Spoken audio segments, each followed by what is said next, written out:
Alam mo sino yung, speaking of warm-up, alam mo sino yung pinakamahaba ko kung ilan lang nag-warm up? Dylan Ababu. Nope, meron pa mas mahaba kay Dylan Ababu. Kilala ni Kuya Curbs to. PJ Simon. Oo, si PJ. Halimaw mag-warm up yun, may dala pa yung mga tali. Tapos kay RC pa, ano pa kay RC yun? Diba? Naalala mo? Ano pang questionnaires? Ito. Wala na. Yung iba hindi na relevant eh. Meron pa. Kasi yung iba sa Olympics eh. Tapos sa Olympics eh. Oo nga, no? So, Kuya Curbs, ito important. Ito isa sa pinaka-importante kaya ginagawa namin itong interview with the ex-pro. Of course, para kamustahin ka, malaman nung hinahanap rin kasi kayo ng mga tao. So, marami pa kayo. Isa-isahin namin kayo lahat mga kaibigan namin na ex-professional basketball player na yung advice mo sa mga nangangarap maging isang Kirby Raimundo. Yun ang pinaka-goal talaga namin. So, yung lahat ng sasabihin mo ngayon para sa mga next generation natin. So, you have the floor. Nangangarap na maging successful na lang. Bakit Kirby Raimundo? Kasi ang dami yung fans eh. Okay. So, of course, kahit inspiring sila, Basketball anong goal career nila, or sa you're a successful basketball player kasi. Okay, sige. Basketball is seasonal lang yan eh. Good for 5 to 10 years. Lalo na ngayon, matindi yung competition. So, wala namang ibang sikreto kasi nga, when I went to US, when I did my rehab there, nang nag-handle sa akin, yung strength trainer ni Kobe Bryant. So, doon ko natutunan, Jay, yung yung pag si Kobe, 1,000 eh. So, gano'n. Hindi ko kaya yun. 500 lang ako. 500 made lang ako. Ganun kalupit si Kobe Bryant. Isang araw, 1,000 kailangan niya ma-shoot. Tapos, ang isa pa dyan, sa basketball ang pinag-usapan natin, di ba? You need to study your opponents. So, ewan ko, naalala mo to, kaibigan ko sa ABC5, after ng game natin, meron akong CD. Lagi mong hinihingi kay Coach Dayong. Naalala ko yun. Kasi isa din yan sa ginagawa ni Kobe noon. Na meron siya laging Mamba mentality pala natutunan. So, instead of me, cellphone or kung ano man yung Kasi hindi ka makakatulog after the game, Jay, di ba? Yeah. Oo, pagod. So, mataas pa yung Ano man tawag doon? Adrenaline. Correct, adrenaline. So, I watched tulog na yung wife ko, tulog na yung mga kids. Pero I watch yung buong laro. Tapos, kung sino yung next game, pinapanood ko rin. Kung sino yung babantayan ko, sino babantay sa akin. So, parang business din yan, aaralin mo eh. Basketball is like, business din. Aaralin mo, you need to have discipline. You need to have integrity. When you say integrity, even no one is watching, your coach is not watching, you do your extra work. Kasi pagdating mo sa game, hindi ka nakakabahan kasi confident ka eh. Diba? You did your homework. Parang exam, diba? Sa mga nag-aaral. Diba? So, walang pinagkaibang basketball sa business. Kasi, merong discipline na tinatawag eh. Kaya importante discipline and integrity eh. Diba? Pinag-aaralan mo talaga, Kuya Curbs. Siyempre, para tumagal tayo sa liga. Yung Elder Brand, pagtas ng game, diretso gimmick eh. Magaling na yan eh. Iba, yan nga. Kaya ako Kanya-kanya ibang approach eh. Everyone has their own thing. Kaya ako natatawa nga. Lahat ng sinabi ni Kuya Kirby, ako opposite ako eh. Siya may ginagawa siya before the game. Ako bro, lagi akong puyat. Asan ka? Bakit ka puyat? Anong ginagawa mo? Makatulog eh. No, but when pagdating naman sa practice, Jay, I saw how you work. Yeah. That's the thing. I remember I challenged you one-on-one, di ba? Na-sprain pa yung paa ko. Tapos may game kinabukasan. Paano kung naano ko yung matinding sprain? Naalala mo yun? Kinos over mo ako, tapos na-sprain. Sabi ko, oh no, hindi ko na ulitin to. Alam mo kasi yung mindset bro, nakuha ko. I got it from Mark. Mark, because before I used to work out. Boom, I used to work, always working on my game. He goes, ano ba ginagawa mo? Sabi niya sa akin, bro, that's just basketball. Walang mahirap sa basketball. Right? It's like that. Ganyan mentality ni Mark, right? I'm like, ano? Tapos si Mark even di ba yung mga scouting? Times, bro, I hated that. Ayoko bakit papag-aralan ko yung yung kalaban ko, wala akong pakialam dyan. Ako pag-aralan. Ako ang pag-aralan. Oo, ganun yung mentality namin. So, parang, tsaka yung, di ba, yung kinakain mo before the game. Kami ni Mark, bro, we're in the locker room. We're eating Big Macs. This is during before the game. Burritos, Taco Bell. And Coach John would look at us and be like, Coach Kirk. what you guys doing? Hiyang lang naman. Pero alam na nila kasi we've been doing that ever since we were rookies. Kung saan ka hiyang Whatever works. Yeah. I remember rookie year namin sa Ultra. Di ba meron yun, yung sisig sa... Kambingan. IC. Bro, that's what That's what we eat before the game. Bro. Papaitan. Sisig. Mayroon talaga doon eh. I'm try. Basta whatever works for you. Pero Iba-iba. Yung disiplina talaga sa mga... Actually, I like what I heard eh. The mindset. Kahit ako, papunta ako ng game, alam ko na, yung babantay sa akin, yari sa akin mamaya yun. Kasi, may mindset ka na, pag-aralan mo na, napaganda mo na. Alam mo, bro, this is what I learned from Mark. People think Mark is just, parang, ano siya. But Mark, the way he thinks is different, man. Dami ko natutunan kay Mark. I remember before, because I used to always pressure myself, parang, damn, I gotta play good. And then if I play bad, parang, na-affect ako. Even it affects my, yung personal life ko. Like, dinadala ko sa bahay. So, one time, nakausap ko si Mark, we go into the game, sabi niya, bro, it's street ball. Yeah. Ganun ang mental. This is street ball, man. You don't need to do this, do that. Just have fun. You act like we're back in the States at the park. Yun ang mentality niya lagi. So that's why when he plays, it's always like free-flowing lang siya. Kahit he does it even within the offense. Pero pag po yun ng bola, mentality na, alright, go time na, street ball time. So, na-adapt ko yung mentality. We're totally opposite. Yes. Kasi ako, I grew up, Willie Miller. Si Willie, nung sa letrang kami, tutulog ka, nakaganyan ka, tutulog, gigisingin ka, mag-shooting kayo. Hanggang sa mahogany. Gining-gining ako. So, ako naman, ang isang nasa isip ko, late kasi ako nag-start ng basketball, 13 years old. So, ang thinking ko, kulang pa ako. Nauna silang natuto. So, that's why I work hard. Tapos, may Willie Miller kasi na parang nakita ko, na nag-MVP si Willie. Si Willie, makita mo talaga, mahogany, talagang siya yung gumagamit ng ng court doon eh. So, sa'yo, mindset ni Mark. Sa akin naman, yung hard work ni Willie. Willie Miller Willie Miller yung Miller, World Tour natin.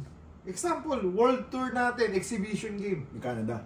Sa Canada, natalo ba tayo? Wala. 7-0 tayo dahil si Willie Miller saka si Coach Billy, talagang kahit hindi tayo nagpo-practice, meron tayong mga rules. Para And din may talaga. Talagang ano talaga sila. Willie can be a good coach, man. Ang galing si Willie na coach. He's coaching now.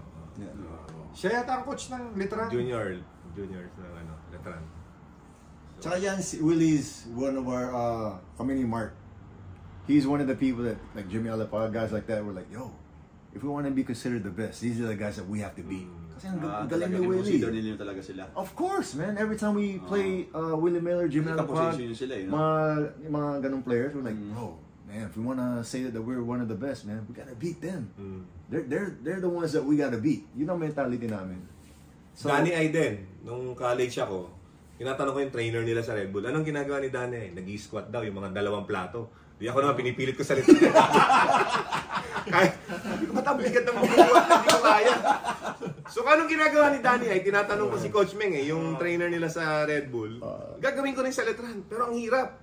Kita mo naman si Danny ay nung rookie niya, siya na yung MVP, championship. So, yun yung mga kinalakihan ko, Jay. Na wala ako yung mindset ni Mark na nasa paligid ko. Kaya, we are blessed dun sa mga nakapaligid din sa atin. For sure. We learn from them din eh. Diba? Kita mo naman yung katawan ni Lakay Danny. Bilog na bilog yung mga muscle lang. Parang may bola sa loob. Tignan mo naman ang katawan ni Mark. Bilog din, bro. Yeah, that's the only guy I know, bro. Bilog din. May gym tayo. Puro ganun lang. Ganun lang gagawin yung lateral raise. Mga 2 sets. Papakita niya na sa trainers na pumunta siya. Tatakas siya. Saan tayo Pero don't get it twisted, man. Pagdating sa practice, Mark works hard, bro. Si Works Mark, hard. naalala ko, pinapa-workout tayo sa baba ng Xavier Gym. Di ba may sa first floor yung gym? Sa taas tayo. Pupunta si Mark, tapos pakakasalubong ko na babalik. Pala ako. Saan punta? I'm done, eh. Tapos agad. Yung pala sa isip niya lang, I don't need the shit. Kasi what he always tells me, boy, you're gonna lift weights. Your jump shots are gonna be consistent. Di ba? My first 2-3 years, ganun kasi ang lakas mabuhay. Yung jump shot ko, minsan it's good, minsan it's bad. Mark was like, try not working out so hard. You're not a bodybuilder. Sabi niya. So try ko, doon nang gumanda yung shooting ko. So mga amazing, disclaimer lang sa mga nanonood ng mga bata. May kanya-kanyang ano. Pero sa akin yun, I'm not saying... Hiyangan yun. Kagiwa yun. Kanya-kanyang ano yan. So, you have to find what works for you. Alamin mo kung ano yung magiging hiyang sa'yo. Dahil pag ginaya nyo naman yung technique ng kagiwa, tapos... Hindi naman yung skills mo kagiwa, mahirap yun. Baka kailangan mo pa ng... Dapat yung skills mo, bago ka parang sabihin mo na kaya mo na, you have to be... Ano yun? Parang... Sa end goal ka muna. Yeah, you have to be... Doon ka sa end goal mo. Yung kaya mo lang muna. Tapos, do it consistently. Diba? Kasi kung magbubuhat tapos sa larong point guard, napakabigat mo naman nun. Diba? Medyo mo din, kung yung tama nga yun, yung talagang dapat yung, kung ano lang yung fit sa katawan mo, yung gagawin mo. Kasi kung sobrang, ka naman, magbubuhat or magpupuyat. Alam mo kasi, kahit anong sabihin mo, bro, there's a saying na you can't cheat the game, man. Ayun pa isa. Diba? You want to be a superstar, but you're not putting in superstar work. Correct. It's not gonna Hindi happen. nagdo-double effort sa sa games mo. You can't cheat the game. The game always wins, man. It exposes your weaknesses, or it can elevate your strengths. Dalawa yun. Kahit anong galing mo, kung tamad ka naman mag-practice. Exactly. Diba? Diba? Kung wala kang hangin sa Beckers, may nakalimutan tong itanong. Importante. Ipahabol yan? Importante rin to. Sinagot mo kanina, sino yung ayaw mong kalaban? Sa dumidepensa sa'yo. Okay. Ngayon, sino naman yung kayang-kaya mong shootan nung kalabang mo? Pag nakakita mo siya, pag nakakala mo, 30 points. Sino? Grabe naman. Para automatic off? Sino yung mga minamatch up sa'yo before na... Ano ba yan? Hello. Hindi, Pancake. Hindi, may naalala ko mga Barbecue chicken. mga big men ng dyan sa PBA. Minsan, kasi di ba, yung iba trash talk. Oo. Ako naman, choice. Anong gusto mo? Jump shot, drive. Sasabihin. Ganun ka, Tapos yung nagbabantay, sasabihin niya, Kuya, jump shot na lang, kuya. Kasi pag nalusutan, nilalabas eh. Totoo. Okay, jump shot. Iwan. Okay, jump shot. Pero Pero huwag na natin i-mention yung game. Habang nasa yung bola. Name, di ba? Pwede mo na i-mention, tapos Huwag na, grabe ka naman. Ayaw magpasabi ng Okay, Kuya Herbs, last. Of course, nakapagbigay ka na ng inspiration yung mga ano mo. 1 to 5. 1 to 5? 1, 2, 3, 4, 5 mo. Sino yung pinaka magaling sa'yo, para sa'yo na naging point guard, number 1. Shooting guard, number 2. All time, number 3 per position. PBA? Ang hirap naman Sino ang pinakamagaling mo para sa'yo na point guard? Na gusto mo? Hindi, kuha na lang ako Kung may choice ka. Kuha na lang ako ng 1 to 5. Pagsama-samahin. 1 to 5 ba? Sinasabi mo? Basta per position. Sino ang pinakamagaling Point sa'yo guard. sa number 1? Sino ang pinakamagaling sa'yo sa number 5? Sino ang pinakamagaling sa number 4? Pwede mo ilagay yung sarili mo sa 4. Dahil I consider you one of mythical team niya. Mythical team. All time. all ball time. Greatest of all time. Bago yun ah. Si ano? Sa point guard. Etong tatlo. Si JJ, Miller, James Yap. Point guard mo, JJ Helton. Hindi, yung tatlo na yun, 1, 2, 3. Interchangeable yan eh. Ako na point guard yan eh. Magpo-point ba si James? Hindi. Si Mark, pag nag-point si Mark, di mo makuha yung bola. For sure. So ako yung point guard. Points guard yun. Ay, apat pala yan, no? Sila Willie, no? Willie, si JJ, Willie, Mark, James Yap. Parang hindi na ano sa posisyon, eh, no? Oo. Tatlo yun. Tatlo lang ba yun? 4. Sa Willie, apat eh. JJ, Mark, James. O sige, basta yung 4 na yun. Sino number Tanggalin mo na lang ako. Sa number 4, si ano. Hindi bro, hindi ka pwedeng mawala kasi Fast and the Furious eh. Di ba? Di ba? Paano ka mawawala doon? number 5 mo? Number 4 natin, Danny Siegel ako eh. Danny Siegel. Maring hindi nakita ng mga bagong player, pero Danny Siegel. Anyways. Isa lang nakadakdak sa akin sa buong career ko. Hindi mo na Ayun na naman. Isa lang nakadakdak sa akin sa buong career ko. Isa lang. Sino? Pero marami akong dinakdakan. Bakit sabi ni Joseph, dinakdakan ka, kaya ginanon mo siya, di ba? Or ginanon mo? Foul counted lang yun. Naka-foul counted siya, nagyabang siya. Yun pala yun. Marami akong dinakdakan pero may isa lang nakadakdak sa akin. Si Danny. Danny Siegel. Nakita. Nakita mo yun, tinawanan mo ako, di ba? Number 5. Number 5, Big man. si Junmar na, syempre. Greatest of all time. May gusto sana ako. Gusto ko sana si Asi rin, di ba? So, iba naman yung... Ilang MVP na ba si Junmar? 10 na? 8. 8? 8 MVPs. Iba naman yung 8 sa dalawang MVP. Ilan ba MVP si Asi? 3? 2? I'm not sure. Pero syempre si Asi rin dapat. Isa lang si kasi. Isa. Oh, 1-on-1. Oh. Junmar versus Asi. 1-on-1 lang. Walang referee. Maglalaban lang sila 1-on-1 sa street. Kanino mo ilalagay yung bahay mo? Pupusta yung bahay. Pero yung pick din ni Asi. Pick to pick. Pick to Prime pick. to prime. Pick. Parang Asi ako dyan. That's what I'm trying to tell. I'm not even gonna talk. Nakalaro ko na si Junmar eh. Nakalaro ko rin si Asi. Pero, pagdating naman sa dagod, syempre Junmar tayo. Yes, Oo, diba? no doubt. Pero yung no sa doubt, pick, no doubt. halimaw si Pick to pick. Asi. Oo, grab. Halimaw eh. May dribbling, nag-full court na nga dadala ng bola, dumadang, may poste, spin move. Pero sayang sana nagkaroon ng one-on-one dati. Kaya Kasi nga dati naman- may one-on-one dati, di ba? Kaya nga dumating sa point namin na gusto sana namin ilipat si Junmar sa ibang era. Pero ano na yun eh. Haka-haka. Ano lang naman yun? Hindi, wala. Sasabihin ko sana Rudy Hatfield, Rico Marhofer eh. Wala. You're Ano dead. ang sagot ko? I don't know. Hatfield. Rico Mayroper ako. Ah, siyempre. Kasi, Come on, Rico! Tell the truth, man! Really? siyempre, Really? Agiwa versus Elton Brand. All day. Kanino? Me? Oh, ganun ka rin ako. May tiwala Wala ako. yun naman, Rudy Hatfield! Hey, come on, man! Rico, really? Sa one-on-one? Really? Wala You're not gonna get by Rudy! Eh, di naman siya makasuwa sa opensa. What? He'll back you down! Wala daw. Charging foul. Rico! Gano'n ako Wait, galing wait, magpa-charge? wait. Gano'n ako Wait. galing magpa-charge? Wait, be honest. Be honest with yourself. You can beat Rudy one-on-one. Nag-isip. Ilang percent? Kuya Carl, pakisagot. Ikaw nga eh. Ikaw nga! You! Ako nga. I'll play with both of you guys, man. Oh. Eh di, opinion mo yan. I respect your opinion. I respect mine. Rudy Hatfield? Hatfield ako. Kaibigan ko si Rico pero Hatfield ako. Kuya Carl, Grabe si Hatfield nung panahon niya. Ano ba to? One-on-one lang. One-on-one? Kung sino man nanalo sa kanila?